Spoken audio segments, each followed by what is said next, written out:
A pigeon in Grandma's hand. Every morning, long before the city stretched awake, Beatrice was already busy. She lived in a small, quiet house, but her heart often felt like a very large, empty room. Her greatest joy was her daily pilgrimage to the big park down the street. "A crumb for every kind thought," she'd murmur, counting them carefully.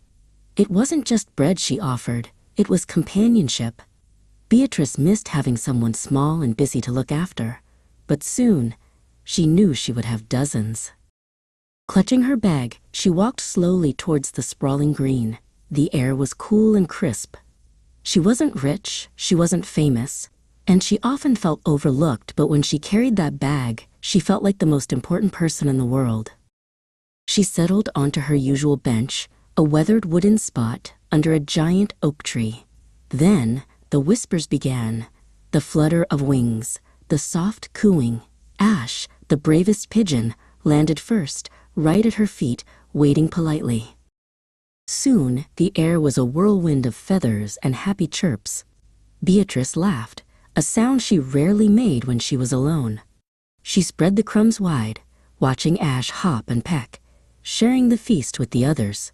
For these moments, she wasn't lonely at all. But as the sun climbed higher, Beatrice knew it was time to leave. She stood up, brushing crumbs from her skirt, and waved goodbye to her friends. "See you tomorrow, Ash," she called. Then she turned to find the gate. She walked for 10 minutes, but nothing looked familiar. All the paths, usually so distinct, seemed to twist and turn and look exactly the same. Panic, a cold, sharp feeling, began to prickle at her chest. Which way was home? Unseen high above, Ash was still circling.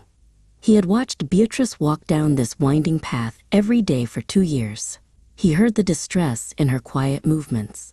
Ash let out a loud, distinct coo, flying low and then settling on the branch right above her.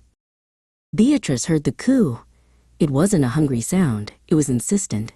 She looked up and saw Ash bobbing his head, then flying quickly away down a path she hadn't considered. He flew a short distance, landed, and waited. Could he be trying to tell her something? Beatrice hesitated. The path looked wrong, but the pigeon's eyes seemed wise, knowing. Trusting the tiny miracle of his concern, she slowly began to follow where Ash led. Ash never let her out of his sight. He would fly 50 feet ahead, land to check she was still following, and then take off again. They navigated through the quiet maze of the park, past a fountain, and over a little bridge. Finally, she saw the familiar brick wall and the tall iron gate that led to her street. Home! Beatrice stopped and wept, laughing. Ash landed softly on her shoulder. "Thank you, my kind friend," she whispered. The compassion she showed every morning had been returned tenfold. Like and subscribe Trend Life Animation for another story.